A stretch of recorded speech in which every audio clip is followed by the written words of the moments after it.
তাইফের ময়দানে ক্ষতবিক্ষত শরীর, রক্ত ঝরছে আল্লাহর নবীর গা থেকে। আহারে, আমি সেই জায়গাও দেখেছি, তাইফের সেই জায়গাটাও দেখেছি যেখানে রাসূলুল্লাহ বেহুশ হয়ে পড়েছিলেন, সব থেকে বেশি রক্ত পড়েছে। রাসূলুল্লাহ যখন হুশ আসতেন, বেহুশ হয়ে গেছিলেন, ফেরেশতারা দাঁড়ায় কাঁদতেছে আর বলছে, ইয়া রাসূলুল্লাহ, আপনার এই করুণ অবস্থা দেখে আকাশের ফেরেশতারা কাঁদতেছে, আমি সহ্য করতে পারছি না। জিবরাইল বলছেন, আমি হুকুম চাই, আপনি আমাকে হুকুম দেন, দুটা পাহাড় মিলায় দিয়া সব কাফের পিছে শেষ করে দিন। আল্লাহর নবী বলেন, জিবরাইল, আমি যদি হুকুম করি, আমার হুকুমে যদি দুই পাহাড় দিয়া মানবগুলিকে সব যদি পিছে মেরে ফেলে দাও, একটা কাফেরও যদি না বাঁচে, তাহলে কার কানে আমি পৌঁছাবো লা ইলাহা ইল্লাল্লাহু মুহাম্মাদুর রাসূলুল্লাহ। নবী করিম সাল্লাল্লাহু আলাইহি ওয়াসাল্লাম বসে আছেন, গা দিয়ে রক্ত ঝরছে। এই অবস্থা দেখে তায়েফের এক লোক দৌড়াইয়া তার বাগানে চলে গেল, আঙ্গুর বাগান, বুখারীর হাদিস। আঙ্গুর বাগান থেকে এক গ্লাস আঙ্গুরের রস নিয়ে এসে রাসূলের হাতে দিলেন। 3 দিনের না খাওয়া রাসূল, 3 দিন ক্ষুধার্ত, তৃষ্ণার্ত, ক্ষতবিক্ষত, জর্জরিত, নিষ্পেষিত, নির্যাতিত। এক গ্লাস শরবত হাতে পেয়ে বিসমিল্লাহ বলে শরবতটা পান করলেন। জিজ্ঞেস করলেন, তোমার নাম না আত্তাস? তিনি বললেন, হ্যাঁ, আমার নাম আত্তাস। তোমার বাড়ি হযরত ইউনূস আলাইহিস সালামের গ্রামে? তিনি বললেন, হ্যাঁ। তো আপনি কি করে জানলেন আমার নাম আত্তাস আর আমার বাড়ি ইউনূস আলাইহিস সালামের গ্রামে? নবী করিম সাল্লাল্লাহু আলাইহি ওয়াসাল্লাম বললেন, আত্তাস, ইউনূস আলাইহিস সালাম নবী আর আমিও নবী, এক নবীর খবর আরেক নবীর কাছে থাকে। এক গ্লাস শরবত পান করে দুহাত উঁচু করলেন, নবীর চোখ থেকে দরদর করে পানি পড়ছে। তিনি বলছেন, রব্বুল আলামিন, এই তায়েফবাসী ওরা বোঝে নাই যে আমি তোমার নবী, ওরা বুঝতে পারে নাই যে আমি তোমার রাসূল, ওরা না বুঝে আমাকে ক্ষতবিক্ষত করেছে। আল্লাহ, তুমি এর জন্য তায়েফবাসীদের উপরে গজব দিও না, তুমি শান্তি দাও, হেদায়েত দাও। দুনিয়ার সকল নবী কোন কোন ক্ষেত্রে অধৈর্য হয়েছে, নবী করিম সাল্লাল্লাহু আলাইহি ওয়াসাল্লাম কখনো অধৈর্য হন নাই। প্রিয় ভাই সব, সুলাইমান আলাইহিস সালাম রাষ্ট্র পেয়েছেন, পিঁপড়ার ভাষা বোঝেন। কার ভাষা? পিঁপড়ার রাজা আছে না, চেনেন পিঁপড়ার রাজা? মাঝে মধ্যে পরিচয় করে, পিঁপড়ার রাজা কার? মাথাটা মোটা, পিঁপড়ার রাজা আমরাও বলি। পিঁপড়ার রাজাকে হাতে নিয়েছেন, ডান হাতে। সূরা আন-নামলে আল্লাহ তাআলা বলছেন, পিঁপড়া কথা বলতেছে, পিঁপড়া বলছে তার দলবলকে, সুলাইমান আলাইহিস সালাম আসতেছে, তার সৈন্য সামন্ত নিয়ে, পায়ের তলায় পিষ্ট হয়ে মরে যাবি, সব করতে লুকা। তিনি পিঁপড়া হাতে নিয়ে কথা বলতেছিলেন পিঁপড়ার সাথে। সুলাইমান আলাইহিস সালাম কথা বলছেন পিঁপড়ার সাথে। এখন পিঁপড়ার ভাষা আমি বুঝি, এতে একটা অহংবোধ সৃষ্টি হতে পারে। পিঁপড়ারও ভাষা আমি বুঝি। নবুয়তের শান দেখুন, পিঁপড়ার ভাষা বুঝতেছেন, সেখানে তিনি বিনয়ী হয়ে গেলেন আল্লাহর সামনে। তিনি বললেন, রব্বি আউজি'নি আন আশকুরা নি'মাতাকাল্লাতী আন'আমতা আলাইয়া ওয়া আলা ওয়ালিদাইয়া। আয় আল্লাহ তাআলা, তুমি আমাকে ওই পরিমাণ শুকর আদায় করার তৌফিক দাও আমাকে, যে পরিমাণ নিয়ামত তুমি আমাকে দান করেছো। ওয়া আলা ওয়ালিদাইয়া, এবং আমার মা-বাবার প্রতি যতটা নিয়ামত তুমি আমাকে দিয়েছো। ওয়া আন আ'মালা সালিহান তারদাহু, আর আমাকে এমন আমল করার তৌফিক দাও যাতে তুমি খুশি হও।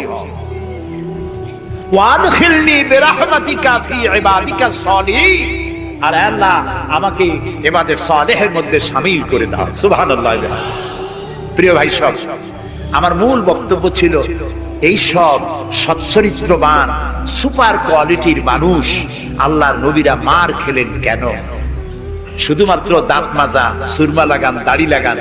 আমি যদি আপনাদের বলি সবাই দাড়ি রাখবেন, আপনারা কি আমার মারতে আসবেন? কেন মারবেন? আমি তো খারাপ কথা কিছু বলি, এই জন্য মারামারি হয় না। মারটা হইল কেন? মার হয়েছে এই কারণে নবীরা বলেছেন, লা ইলাহা ইল্লাল্লাহ, আল্লাহ ছাড়া কোনো ইলাহা নাই, আইনদাতা নাই, বিধানদাতা নাই, একমাত্র আইনদাতা তিনি। এখন আল্লাহর আইনটা কি সেটা আমাদেরকে বুঝতে হবে, সেটার দিকে আমি আগাচ্ছি ইনশাআল্লাহ। নবী করিম সাল্লাল্লাহু আলাইহি ওয়াসাল্লাম যখন এই কালিমার দাওয়াত দিলেন, মার শুরু হয়ে গেল। যারা এতদিন বলছিল আল আমিন, কি বলছিল রসুলকে?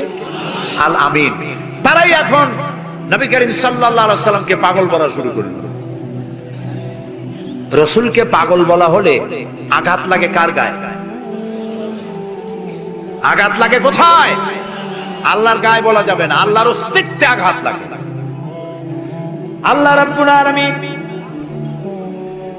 এই কাফেরদের অপবাদের জবাবে আল্লাহ তাআলা প্রতিবাদ করলেন। তিনি বললেন, ওয়ামা সাহিবুকুম বিমাজনুন, তোমাদের সাথী পাগল নয়।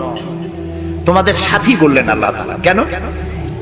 তোমরা তো এই লোককে হতে দেখেছো, তার শৈশব, কৈশোর, যৌবন, আর এই বয়স পর্যন্ত তোমরা তাকে চোখের সামনে দেখেছো। পাগলামির কি দেখলে তোমরা তার ভেতরে? কেন পাগল বলো? তিনি পাগল নন, তিনি শায়ের নন, তিনি জাদুকর নন, তিনি গণক নন, তিনি আমার নবী। প্রিয় ভাই, মুসলমানেরা মার খাচ্ছে, পালিয়ে বেড়াচ্ছে। বুখারী শরীফে এসেছে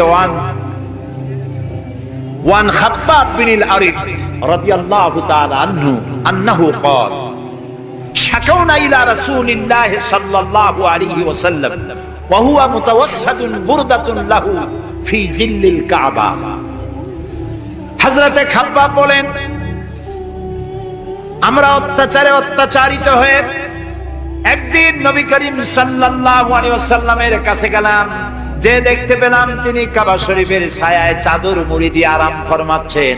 আমরা কাছে গিয়ে বললাম, আলা তাদউ লানা আলা তাস্তানসিরু লানা ইয়া রাসূলুল্লাহ, হে রাসূল। মাইর খাইতে খাইতে আমরা শেষ হয়ে গেলাম। আমাদের মুসলমানদের উপরে আগুন চাপা দেওয়া হচ্ছে, পাথর চাপা দেওয়া হচ্ছে, বেলালকে উটের পায়ের রশিদে বেঁধে উট তাড়ানো হচ্ছে। ক্ষুধার জ্বালায় শেষ হয়ে গেলাম, ঘুমাইতে দেয় না, বাইরে অস্থির হয়ে গেলাম। হে রাসূল, আপনি কি আল্লাহর কাছে আমাদের জন্য দোয়া করবেন না? আপনি কি আমাদের জন্য আল্লাহর কাছে সাহায্য প্রার্থনা করবেন না? বুখারীর হাদিস। রাসূলুল্লাহ উঠে বসলেন, বললেন, ও খাব্বাব, তোমাদের আগে এই পৃথিবীতে যারা এসেছিলেন সেই সমাজের সমাজপতিরা কলেমার দাওয়াত দেওয়ার অপরাধে তাদেরকে ধরতো। ফায়ুখাজুর রাজুলু ফায়ুহফারু লাহু ফিল আরদ, তারা তাদেরকে ধরতো আর তাদের জন্য গর্ত খনন করত। ফায়ুজালু ফিহা, এরপরে সেই গর্তের ভিতরে তাকে কোমর পর্যন্ত গেড়ে দিত।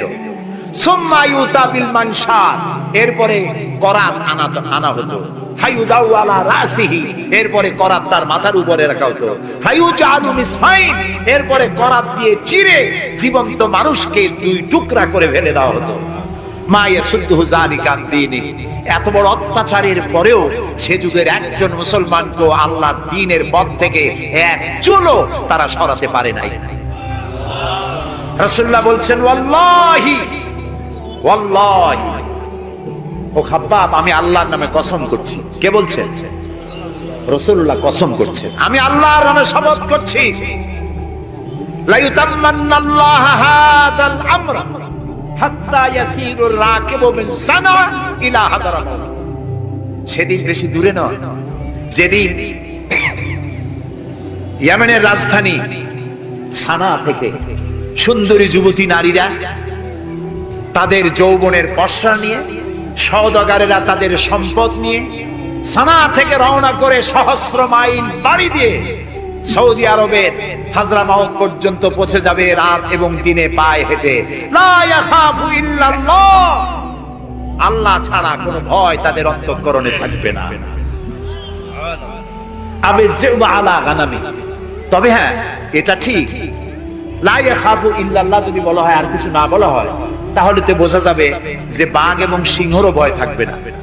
নবীর কথায় কোনো ফাঁক থাকে না, আল্লাহর কথায়ও ফাঁক থাকে না, নবীর কথায়ও ফাঁক থাকে না। একজন ইলম কালাম কম যখন ওয়াজ করতে যাইতো, লক্ষ্য করতো যে সেখানে কোনো আলেম আছে নাকি। আলেম থাকলে অল্প কথা বলে শেষ করে দিত।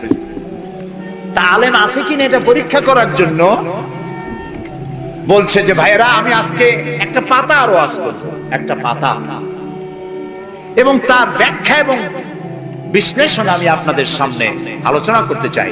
জনগণ বলে, আমরাও শুনতেই চাই। বলুন পাতার ব্যাখ্যা কি? তিনি বলছেন এমন একটি পাতা, এটি যদি মাটিতে পড়ে বাঘ হয়ে যায়, আর যদি পানিতে পড়ে কুমির হয়ে যায়। একজন দাঁড়ায় বলল, হুজুর বুঝলাম এই পাতার ফজিলত এমন, মাটিতে পড়লে বাঘ হয়, পানিতে পড়লে কুমির হয়, কিন্তু পাতাটি যদি অর্ধেক মাটিতে অর্ধেক পানিতে পড়ে তাহলে কি হবে? উনি বুঝলেন যে এখানে তো আলেম আছে, কাজী আমার ওয়াজ এখানে শেষ করি। ও আখির দাওয়ানা আলহামদুলিল্লাহি রাব্বিল আলামিন। কথার মধ্যে ফাঁক থাকলে এরকম হয়, কিন্তু আল্লাহর কথা, নবীর কথায় কোনো ফাঁক নাই। লা ইয়াখাবু ইল্লাল্লাহ, আল্লাহ ছাড়া কোনো ভয় থাকবে না। কিন্তু গরু ছাগল ভেড়া নিয়ে যাইতে গেলে যদি জঙ্গলের বাঘ আক্রমণ করে, সে ভয় কি থাকবে না? আল্লাহ রাসূল ব্যাখ্যায় বলছেন লা ইয়াখাবু ইল্লাল্লাহ আবে যিউ আলা গানামি, তবে তোমার ঘোড়া, তোমার সাথের ভেড়া, ছাগল, পশু যদি থাকে তো তার উপরে বাঘের আক্রমণ এ ভয় থাকতে পারে, কিন্তু সম্পদ হরণ, সতীত্ব হরণ, জীবন হরণের কোনো ভয় থাকবে না, এমন সমাজ কায়েম হবে। লা ইয়াখাবু ইল্লাল্লাহ ওয়ালাকিন্নাকুম তাস্তাজিলুন, তবে তোমরা খুব তাড়াহুড়ো করছো, একটু সহ্য করো, একটু ধৈর্য ধরো। নবী করিম সাল্লাল্লাহু আলাইহি সাল্লাম একটি সুন্দর সমাজ উপহার দিলেন। আমি ইতিহাস থেকে আপনাকে শোনাতে চাই। রাসূলুল্লাহ ইন্তেকাল করেছেন, ঐতিহাসিকরা লিখছেন মদিনার এক যুবতী নারী কি সমাজ কায়েম করে গেল শোনেন। রাসূলুল্লাহ ইন্তেকাল করেছেন, ঐতিহাসিকরা লিখছেন সেই সমাজে একটি যুবতী নারী মদিনা থেকে কোন এক আত্মীয়র বাড়ি বেড়াতে রওনা করেছে। যেতে যেতে আত্মীয়র বাড়ি পৌঁছবার আগেই সন্ধ্যা হয়ে গেল। মনে মনে ভাবলো, এখন যদি আমি কোনো পরপুরুষের সামনে পড়ি তাহলে তো আমার সতীত্ব যাবে, অলংকার আদিও যাবে, সারা জীবনের লালিত সম্পদ নষ্ট হয়ে যাবে। খুব ভীত সন্ত্রস্ত পদে এগোচ্ছে, আর বাঘ দেখা হরিণীর মতো তার চোখ এদিক ওদিক তাকাচ্ছে আর হাঁটতেছে। হঠাৎ দেখে দূর থেকে তার দিকেই এগিয়ে আসছে এক যৌবন ভরা এক যুবক। যুবককে কাছে আসতে দেখে যুবতী নিজের লালিত সম্পদ, সতীত্ব আর অলংকার আদি হারাবার ভয়ে মাটির উপরে বসে পড়েছে, তার রুহু গলার কাছে এসে গেছে। ঐতিহাসিকরা লিখছেন যুবকটি যুবতীর কাছে এসে দাঁড়িয়েছে। যুবতী মহিলার চোখের উপরে চোখ রেখে যুবক ছেলে বলছে, মা, আমাকে দিয়ে তোমার কোনো অনিষ্ট হবে না, তুমি কোথায় যাবে আমাকে বলো, আমি পাহারা দিয়ে তোমার গন্তব্যে পৌঁছে দেব। আমার পরিচয় শোনো, আমি মুসলমান। সুবহানাল্লাহ। রাসূলুল্লাহ এই মুসলমান বানিয়েছিলেন, এই সমাজ বানিয়েছিলেন। তাই আমি আফসোস করে বলি, মরা মানুষ জিন্দা হওয়ার কোন সুন্নত যদি থাকতো, আর একজন সাহাবী যদি আজ জিন্দা হতেন আর আমাদেরকে যদি দেখতেন, তাহলে চিৎকার দিয়ে বলতেন আল্লাহর কসম, রাসূলুল্লাহ দান মোবারক শহীদ করে সাহাবীরা জীবন দিয়ে যে মুসলমান বানিয়ে রেখে গিয়েছিলেন, আল্লাহর কসম এগুলা সেই মুসলমান না। আমাদের চরিত্র এই পর্যায়ে পৌঁছে গেছে। রাসূলুল্লাহ সাল্লাল্লাহু আলাইহি ওয়াসাল্লাম ইসলাম দিয়ে মানুষকে একটি সুন্দর সমাজ দিয়েছিলেন। ইসলাম মানে শান্তি। বলেন তো ইসলাম মানে কি? বলেন না, অর্থ কি? শান্তি। তবে শর্ত সাপেক্ষে, যারা আনুগত্য করবে তাদের জন্য শান্তি।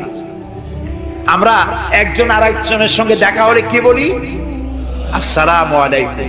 যারা প্রত্যেক দিন প্রতি মুহূর্তে একজন আরেকজনকে সালাম দেয়, সেই জাতি কোনোদিন সন্ত্রাসী হতে পারে? আসসালামু আলাইকুম, আপনি বললেন ওয়ালাইকুম আসসালাম। নবী করিম সাল্লাল্লাহু আলাইহি ওয়াসাল্লাম বলেছেন, আফশুস সালাম ওয়া আতইমুত তুআম ওয়া সাল্লু আন-নাসু বিন-নিয়াম তাদখুলুল জান্নাতা বিস-সালাম। তিনটি কথা। কয়টি কথা শুনতেছেন আপনারা? এক নম্বর হচ্ছে সালাম বিনিময় করো বেশি করে। রাসূলুল্লাহ বলছেন, একটা গাছের এপাশে বসে দেখা হয়েছিল, সালাম দাও, গাছটা ঘুরে আসছে, লোকটা আবার সালাম দাও। আমাদের দেশে অভ্যাস নাই। সব বসেরা চায় আমার অধীনস্থ লোকেরা আমারে সালাম দিক। রাসূলুল্লাহ তার স্ত্রীকে সালাম দিতেন। এমনকি রাস্তা দিয়ে যাওয়ার সময় বাচ্চা পোলাপান খেলাধুলা করছে, তাদেরকে তিনি সালাম দিতেন। আমরা কি দেই? আমরা দেই না। হুজুররা মনে করেন মুরিদরা আমারে দেবে। মন্ত্রী মনে করে অন্যরা আমারে দেবে, এসপি মনে করে পুলিশ আমারে দেবে, কিন্তু সালাম যিনি আগে দেবেন তিনি অহংকার মুক্ত। সুবহানাল্লাহ। এবং এই সালাম অন্যরা বলে কি সুপ্রভাত, গুড মর্নিং, গুড ইভিনিং, শুভ সন্ধ্যা, শুভরাত্রি। এটার ব্যাখ্যা কি? সকাল বেলায় 280 মাইল স্পিডে ঝোড়ো হাওয়া প্রবাহিত হচ্ছে, 30 ফিট উঁচু হয়ে জলোচ্ছ্বাস হচ্ছে, মানুষ মরতেছে, বাড়ি টিন উড়ে যাচ্ছে। সকালবেলা কেউ যদি যায় বলে গুড মর্নিং, থাপড়ায় দাঁত ফালাই দেবে না? বেটা এর সাইতে ব্যাড মর্নিং তো কখনো আসে না। রাতের বেলায় মা মারা গেছে, তার বাড়ি গিয়ে বলছে গুড নাইট, কেমন লাগবে কয়? সুতরাং ইসলামের বিষয়টাই মোর সায়েন্টিফিক। সুখে দুঃখে, বিপদে আপদে, সুখে শান্তিতে, রাতে দিনে, সকালে সন্ধ্যায় যখন দেখা হচ্ছে একজন আরেকজনকে সালাম দেয়, আসসালামু আলাইকুম। পয়সা লাগতেছে? কথা না কইলে বুঝবো কি? বিনা পয়সায় আল্লাহ তোমার উপরে শান্তি দিক, রহমত দিক, আপনি আরো বেশি করে কোন ওয়া আলাইকুমুস সালাম ওয়া রাহমাতুল্লাহি ওয়া বারাকাতুহু ওয়া মাগফিরাতুহু। তারপরে কি করে? হাত দেন। কিছু কিছু লোক আছে হাত মুঠে ছোঁয়ায়, সবটা দিতে চায়, আবার হাতটা দিয়া এরকম ঝাঁকি ঝাঁকি করে, মনে করে যত ঝাঁকি তত নেকি। এটা কিন্তু একটা পাগলামি। আপনি হাত নাচান কেন? ধরে রাখেন আর বলবেন ইয়াগফিরুল্লাহু লি ওয়া লাকুম, আল্লাহ তোমারও শান্তি দিক, আমারও শান্তি দিক, আল্লাহ তোমারও মাফ করুক, আমারও মাফ করুক। সুবহানাল্লাহ। সালাম দাও বেশি করে। কে বলতেছেন? আল্লাহ রাসূল। বাড়িতে যে সালাম দেবেন, বউরে সালাম দেবেন। আপনার স্ত্রী আপনার কৃতদাসী নয়, আপনার সমান অধিকার। তা আপনি সালাম দিবেন। ঘরের মধ্যে মুখ কালো করে ঢুকলেন, বউ কিছু কইলো না, আপনিও কিছু কইলেন না, মনে হলো দুইজন বোবা। আপনি ঘরের মধ্যে প্রবেশ করতেছেন, আসসালামু আলাইকুম ওয়া রাহমাতুল্লাহ, গৃহবাসীরা তোমাদের উপর আল্লাহর রহমত নাযিল হোক। সুবহানাল্লাহ বলবেন না? আজকেই এই আমল করবেন। বাড়ি যাইয়ে বউরে সালাম দেবেন। তবে যারা যে কোনোদিন দেওয়ার অভ্যাস নাই তাদের একটা সমস্যা হইতে পারে। হঠাৎ করে সালাম দিলে বউ মনে করবে কপালে দুঃখ আছে, বুঝে আছে, একটু বুঝাই বলে নেবে। তবে আজকের থেকে সালাম শুরু হবে, ঠিক আছে না ভাই? আজকের থেকে শুরু হবে। বাচ্চাকে বাড়ি থেকে বিদায় করছেন, স্কুলে যাচ্ছে, মা বাবা শিখায় বাই বাই, টাটা, যাই যাই, খাই খাই। একটা কথা হইলো, বাচ্চা বিদায় হচ্ছে, বাচ্চার মাথায় হাত দিয়ে বলেন ফি আমানিল্লাহ, তোমারে আমি আল্লাহর আমানতে ছেড়ে দিলাম। সুবহানাল্লাহ। কিসের বাই বাই টাই টাই? আমরা মুসলমান, এই মুসলিম ট্র্যাডিশন, মুসলিম কালচার বাঁচায় রাখতে হবে যে কোনো মূল্যে। ছেলেদের নাম রাখতে গিয়ে মন্টু, বল্টু, সেন্টু, ডবলু, আকাশ খাতুন, বাতাস বেগম, একটা নাম হইল। আচ্ছা ভাই, আপনি লক্ষ্য করেন তো, পৃথিবীতে কোন ইতিহাস সৃষ্টিকারী মানুষ বল্টু আর মন্টু জাতীয় নাম আছে? পৃথিবীর কোন আলেম, হযরত মাওলানা বল্টু সাহেব এখন ওয়াজ করবেন? এই যে মাজার দেখতে পান, ইনি হচ্ছেন হযরত পীর বুজুর্গ খানানে খানান সিরাজুস সালিকিন মিসবাহুল আরিফিন হযরত মাওলানা সেন্টু রহমাতুল্লাহ আলাইহির মাজার আছে? এরকম নাই। আপনি নাম যত খারাপ রাখবেন, আপনার সন্তান গুন্ডা হবে, বদমাশ হবে, চাঁদাবাজ হবে, জিনাকার হবে। নাম রাখবেন মুসলমানি নাম, ভালো ভালো নাম, আরবি নাম। আলেমদের কাছে জিজ্ঞাসা করে নাম রাখবেন যে এই নামটা কি রাখবো আর নামের অর্থটা কি। আন্দাজে আবার নাম রেখে নেবেন। কুয়েত এয়ারপোর্টে একদিন বাংলাদেশের একজনের পাসপোর্ট দেখে পুলিশেরা হাসাহাসি করতেছে। কারণ কি? কারণ হলো পাসপোর্টধারী যিনি, তার নাম হলো জামাল মিয়া, আর পিতার নাম হলো তরিক মিয়া। জামাল শব্দের অর্থ হচ্ছে উট, আর জামাল মিমে আলেফ দিয়ে যদি হয় তাহলে হয় সৌন্দর্য। এখন জামাল মানে উট, মিয়া মানে 100, ওর নাম 100 উট। আর তরিক মানে রাস্তা, মিয়া মানে 100, ওর নাম 100 উট আর ওর বাপের নাম 100 রাস্তা। 100 রাস্তার ছেলে 100 উট। তা খালি আরবি রাখলে তো হবে না, নামে আরবির অর্থ কি? জি, অর্থবোধক নাম রাখতে হবে।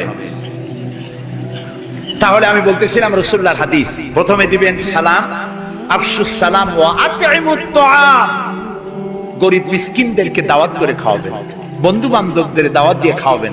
খাওয়া খাওয়াইতে কিন্তু মহব্বত বাড়ে, চক্ষু লজ্জার সৃষ্টি হয়।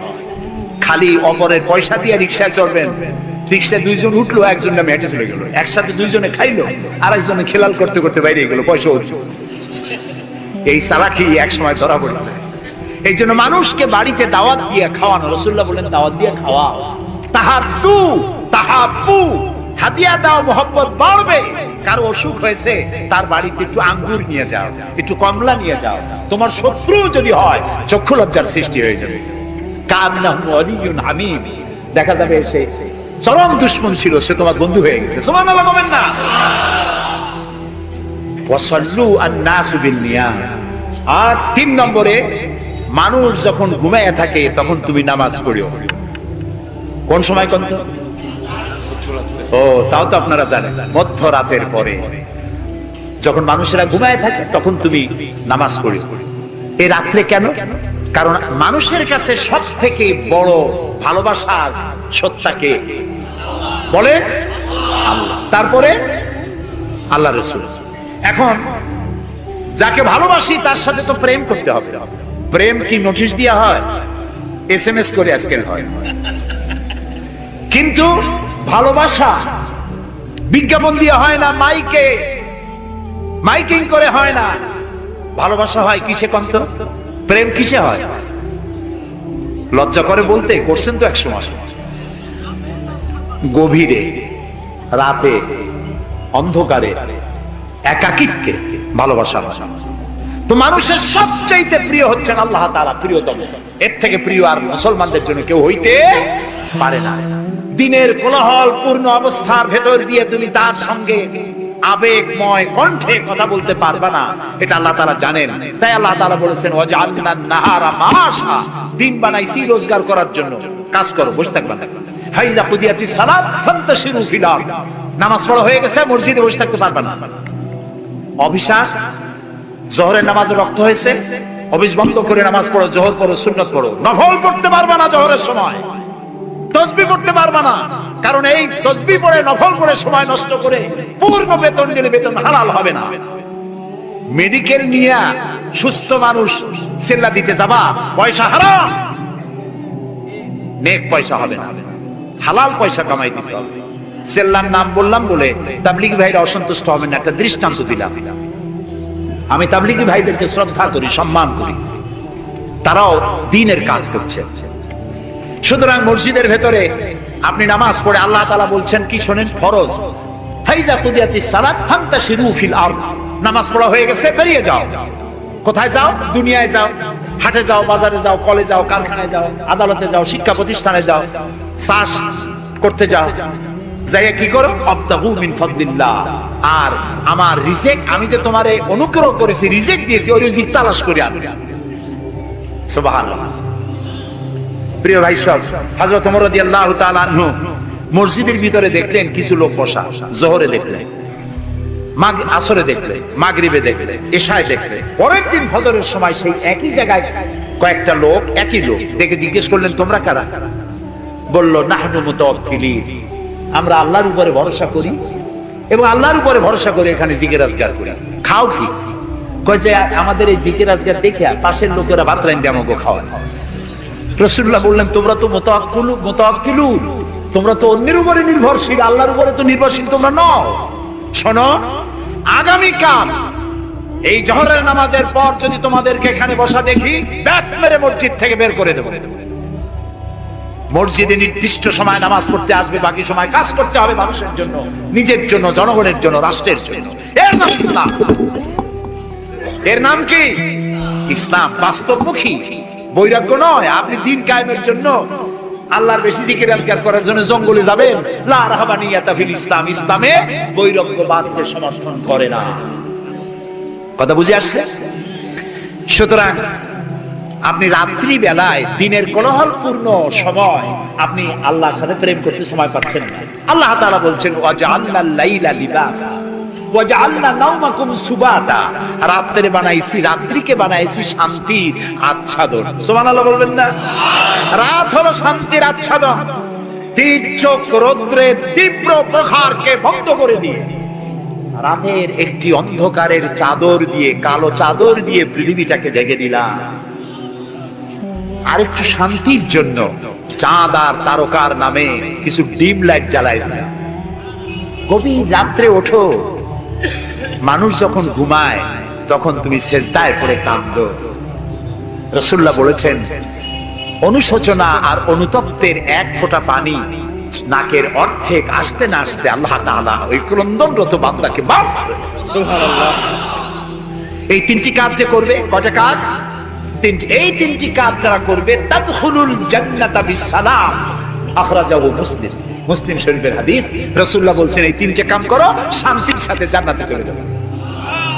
তাহলে যে জাতির জীবন ব্যবস্থার নাম কি? ইসলাম।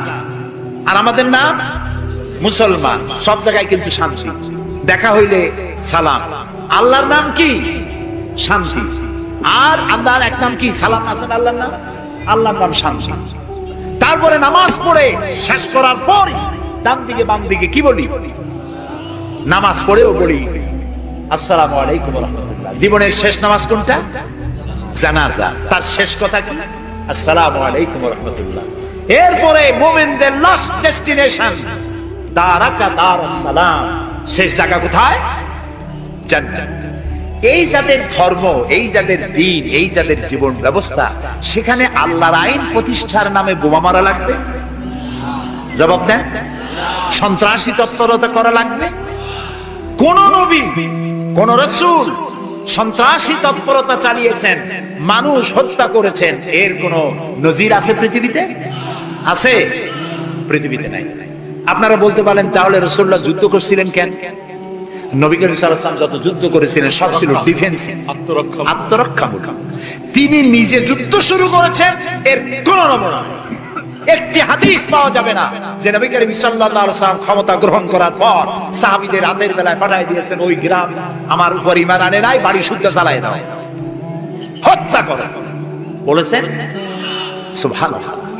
বন্দীরা এসেছে, বন্দীদেরকে তিনি শর্ত করেছেন, বন্দীদের খাবার দিয়েছেন, থাকার দিয়েছেন, আর বলেছেন কোন বন্দী যদি একটা নিরক্ষর লোককে অক্ষর জ্ঞান সম্পন্ন করাতে পারে, স্বাক্ষর দিতে পারে, এই জ্ঞানটুকু যদি দিতে পারে, এর বিনিময়ে তাকে মুক্তি দেওয়া হবে। আজকে আমেরিকা আমাদেরকে ভদ্রতা শিখায়, বন্দীদের সাথে তোমরা কি ব্যবহার করেছো? আল গারিব কয়েকখানায় কি অসম্ভব বর্বরতা তোমরা করেছো, পৃথিবীর ইতিহাসকে ম্লান করে দিয়েছো, সভ্যতার মুখে কালিমা লেপন করেছো। আল গারিব কয়েকখানার তারা কি করেছে, আমি ভাষা দিয়ে ভদ্রলোকের সামনে তা উচ্চারণ করতে পারবো না।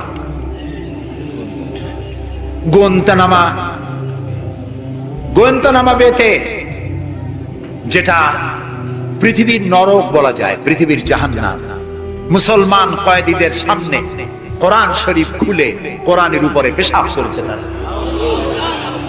একজন মুসলমান হাত পা বাঁধা, তার সামনে কোরআনে পেশাব করলে তার অবস্থাটা কি হয়? সে তো আত্মহত্যা করতে চায়, তখন আমার জীবন চলে যাক, কোরআনের অমর্যাদা তো সহ্য করা যায় না। তোমরা তাই করেছো।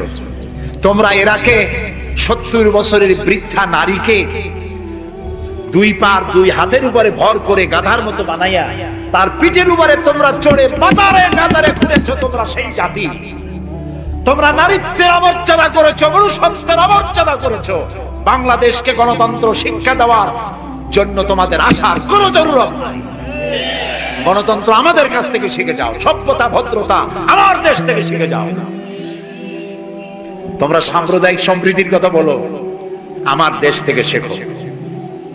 আমার দেশের হিন্দুরা রোজার মাসে মসজিদের পাশে যত মণ্ডপ ছিল, মাগরিবের আজানের সময় কেউ ঢোল বাজায় নাই, মাইক বাজায় নাই, ঠিক না?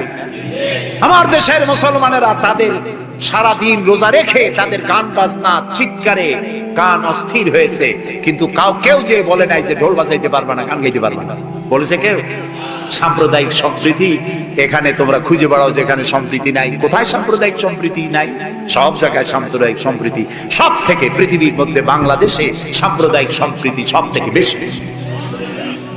দেশের বদনাম বিদেশে গিয়ে এত বলে মানুষ, চিন্তা করতেও কষ্ট হয়। এখন ধোঁয়া তুলেছে দ্রব্য মূল্যের জ্বালায় বাংলাদেশ নাকি শেষ।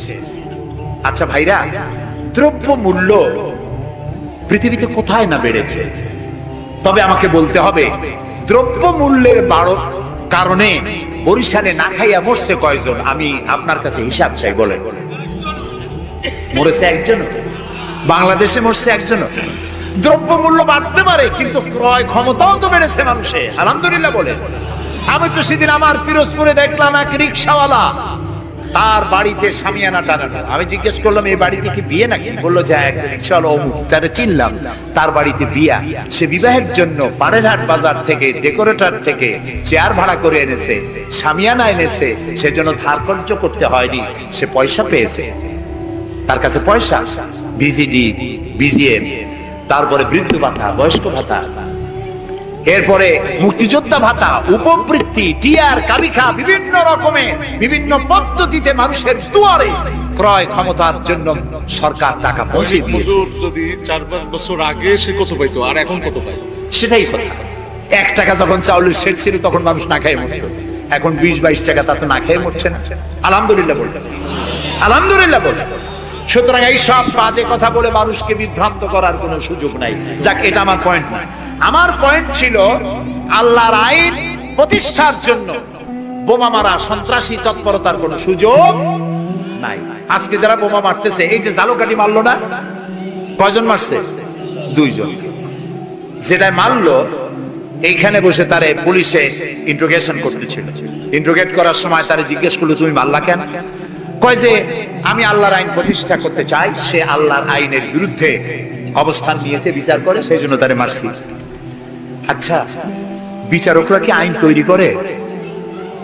জবাব না দিলে বুঝবো কি আমি? আপনারা সবাই শিক্ষিত, সিটি কর্পোরেশনের লোক, জবাব দিবেন ঠাস ঠাস করে পুরুষের মতো। বিচারকরা আইন বানায়, তৈরি করা আইনের উপরে তারা ডিসিশন দেয়। এই যে আইনজীবী 2 জন 2 পাশে আমার বসে আছে, ওনরা যে পার্লামেন্টের মেম্বার,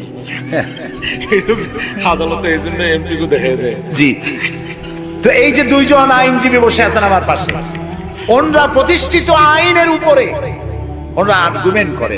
আমার দেশে যত আইন আছে, সিভিল ল যেটা, সেখানে তো ইসলামী আইন আছে, আছে না বললেন কেন? আনতেছে সিভিল ল এর মধ্যে আছে, ক্রিমিনাল ল এর মধ্যে কিছুটা নাই, কিন্তু সিভিল ল এর মধ্যে আছে। মুসলিম পারিবারিক আইন, এটা তো আছেই। সুতরাং বিচারক মারা, আইনজীবী মারা। এরপর বললো, আচ্ছা তুমি যদি এখন মরো, কয় যে আমি তো শহীদ হয়ে যাবো। আরে উল্লু, তুমি শহীদ হবা কেমনে? তুমি তো মানুষ খুন করে আসছো, তোর তো জাহান্নামে যাওয়া লাগবে।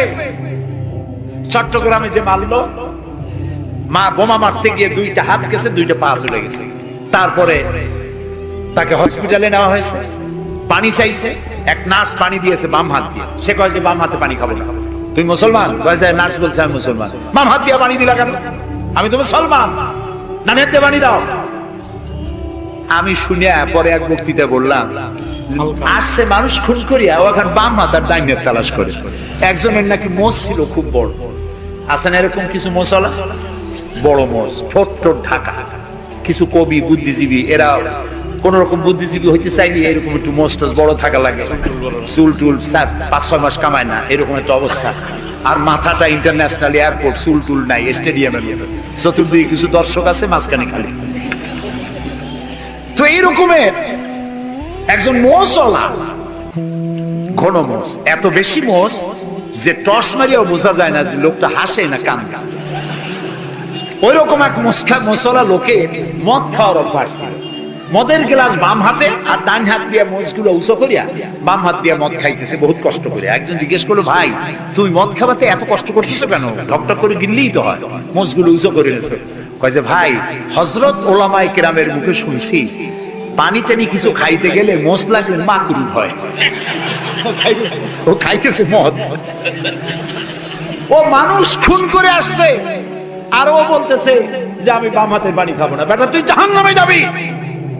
আল্লাহ তাআলা বলেছেন, ওমাই ইয়াকতুল মুমিনান মুতাআম্মিদান ফাজাযাউহু জাহান্নাম খালিদান ফিহা ওয়া গাদাবাল্লাহু আলাইহি ওয়া লানাহু ওয়া আ'আদ্দা লাহু আযাবান আযীম। আল্লাহ তাআলা বলেছেন, যে ব্যক্তি কোনো মানুষ হত্যা করে, মুমিন হত্যা করে ইচ্ছে করে, তার একমাত্র শাস্তি হলো জাহান্নাম। কে বলতেছে? আল্লাহ তাআলা।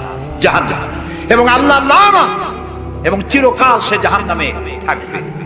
আল্লাহ তাআলা আরো বলছেন, ওমান কাতালা নাফসান বিগাইরি নাফসিন আও ফাসাদিন ফিল আরদ ফাকান্নামা কাতালান নাসা জামিআ।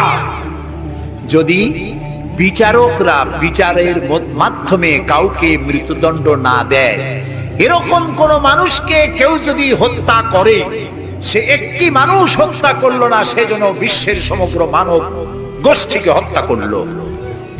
একটা মানুষ হত্যা করার অপরাধ হচ্ছে বিশ্বের সব মানুষ হত্যা করার সমান।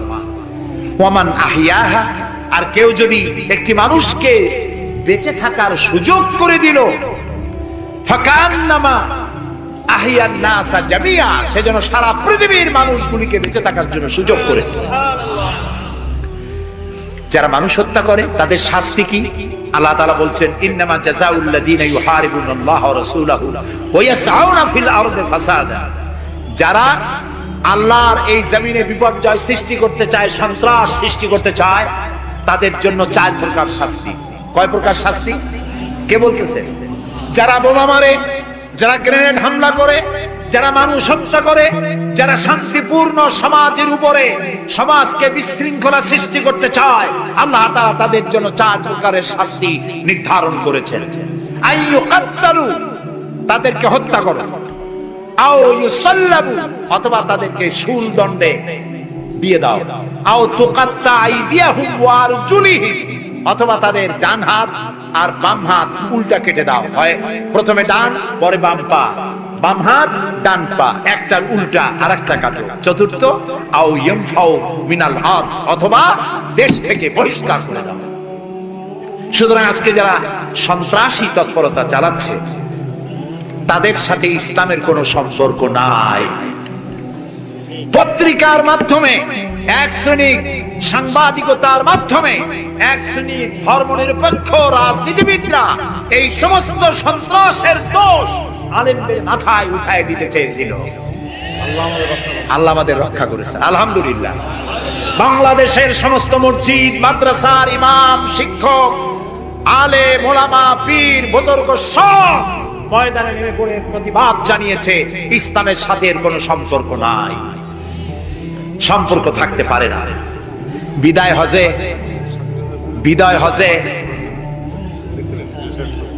শুনতেছেন, নবী করিম সাল্লাল্লাহু আলাইহি ওয়াসাল্লাম বক্তব্য রাখছেন। বিদায় হজে নবী করিম সাল্লাল্লাহু আলাইহি ওয়াসাল্লাম বললেন, ও সাহাবীরা, আজকের কোন দিন? তারা বললেন, আজকে 9 জিলহজ, ইয়াউমে আরাফা। এটা কি মাস? তারা বললেন, জিলহিজ্জা, এটা জিলহজ মাস। যে ঘর তোমরা তওয়াফ করে, এই ঘরটা কার? সাহাবীরা বললেন, এটা আল্লাহর ঘর। নবী করিম সাল্লাল্লাহু আলাইহি ওয়াসাল্লাম বললেন, আজকের দিন, আরাফাতের দিন যেমন পবিত্র, আজকের মাস যেমন পবিত্র, আল্লাহর ঘর যেমন পবিত্র, তোমাদের একের রক্ত আরেকজনের কাছে সেই রকম পবিত্র। সুবহানাল্লাহ বলেন। রাসূলুল্লাহ বলছেন, একটি মানুষ হত্যা করা কত বড় অপরাধ শোনো। গোটা বিশ্ব ধ্বংস হয়ে যাওয়া আল্লাহর কাছে সহজ, একটা মানুষ হত্যা করা এর থেকে বেশি কঠিন আল্লাহর কাছে। এবং কিয়ামতের দিন আল্লাহ সর্বপ্রথম হত্যার বিচার করবেন। কাবিল আর হাবিলের বিচার দিয়া রক্তের বিচার শুরু হবে সর্বপ্রথম। সুতরাং হত্যা করা সন্ত্রাসবাদীদেরকে আপনারা ধরিয়ে দেবেন। জেএমবি নামে, জিহাদের নামে যারা কলঙ্ক সৃষ্টি করেছে ইসলামে, তাদের ব্যাপারে কোনো ছাড় দেওয়া যাবে না। সুইসাইড করা, এইভাবে আত্মঘাতী বোমা ছেড়ে দিয়ে যারা মৃত্যুবরণ করে, তাদের ব্যাপারে আল্লাহ তাআলা বলেছেন, ওয়ালা তাকতুলু আনফুসাকুম, তোমরা আত্মহত্যা করো না। আত্মহত্যা করা হারাম। আত্মহত্যা করা কি? আত্মহত্যাকারীদের জানাজা নাই, গোসল নাই, কাফন নাই, জানাজা নাই। আত্মহত্যা যারা করবে, কিয়ামতের দিন আল্লাহর জান্নাত হারাম, চিরকাল জাহান্নামে থাকবে। জি, যে অস্ত্র দিয়ে আত্মহত্যা, আপনি তো হাদিস জানেন, রাসূলুল্লাহ বলেছেন যেটা দিয়ে সে নিজেকে হত্যা করবে, ওই অস্ত্র দিয়ে তাকেও সে নিজেকে নিজে ওইটা দিয়ে আত্মহত্যা করতেই থাকবে কিয়ামতের দিন। বলেন নাউযুবিল্লাহ। প্রিয় ভাই সব, আমি ইসলাম আপনাদের সামনে বুঝাচ্ছিলাম। মারামারি কাটাকাটির মধ্য দিয়ে ইসলাম আসে নাই। ইসলাম এসেছে ভালোবাসা, আন্তরিকতা, প্রেম, উদারতা, ঔদার্য, মহব্বত আর রাসূলের অনুপম চরিত্র মাধুর্যের মধ্য দিয়ে ইসলাম প্রতিষ্ঠিত হয়েছে। এর থেকে শান্তির ধর্ম, এর থেকে ভালো জীবন ব্যবস্থা, এর থেকে সায়েন্টিফিক জীবন ব্যবস্থা পৃথিবীতে আর নাই। এই ইসলাম এর মধ্যে আল্লাহ আমাদেরকে পয়দা করেছেন, বলি আলহামদুলিল্লাহ। আজ আর বলবো না, বাকি কথা বলবো আগামীকাল ইনশাআল্লাহ। আর ঢাকা থেকে কয়েকটা লাইব্রেরি, মোবাইল লাইব্রেরি এসছে, এখানে বইপত্র পাওয়া যায়। বিশেষ করে যে কোরআনের তাফসীর আমি করতেছি, এতক্ষণ কোরআনের ব্যাখ্যাই বলেছি। এই কোরআন শরীফের বাংলা অনুবাদ আল কোরআন একাডেমি লন্ডন ওরা করেছে 750 পৃষ্ঠা কোরআনে কারীম, একদিকে আরবি আর একদিকে বাংলা, সুন্দর সহজ সাবলীল অর্থ করা। এটি মাত্র 120 টাকা হাদিয়ায় তারা দেয়। এটি ছাপা খরচও না, শুধু মানুষেরা বেশি করে জানুক সেই জন্য তারা বিতরণ করছে। আপনারা নেওয়ার সময়, যাওয়ার সময় নিয়ে যাবেন। আর তাফসীর জানার জন্য তাফহিমুল কোরআন বর্তমান বিশ্বের শ্রেষ্ঠ তাফসীর তাফহিমুল কোরআন পড়ার আহ্বান জানাচ্ছি। এখন মোনাজাত হবে। আগামীকাল আপনারা আপনাদের ভাই, আত্মীয় স্বজন সবাইকে নিয়ে আসবেন, যাতে ইসলাম কি তার ব্যাখ্যা পূর্ণাঙ্গভাবে আমরা জানতে পারি। 19 নম্বর আয়াত সূরা আলে ইমরানের ব্যাখ্যা কালকে দেওয়া হবে। ربنا ظلمنا أنفسنا وإن لم تغفر لنا وترحمنا لنكونن من الخاسرين। আয় আল্লাহ তাআলা, হাজার হাজার মুসলমান নরনারী দীর্ঘক্ষণ ধরে তোমার কোরআনের কথা শুনেছি, নবীর কথা শুনেছি। আল্লাহ তাআলা মেহেরবানি করে আমাদের জিন্দেগীর গুনাহ খাতাকে maaf করে দাও রব্বুল আলামিন। तमाम পৃথিবীর মাটির নিচে যত মুমিন মুমিনাত শুয়ে আছে তাদেরকে ক্ষমা করে দাও আল্লাহ তাআলা। আমাদের প্রিয় জন্মভূমি বাংলাদেশের উপরে তোমার রহমত নাজিল করো।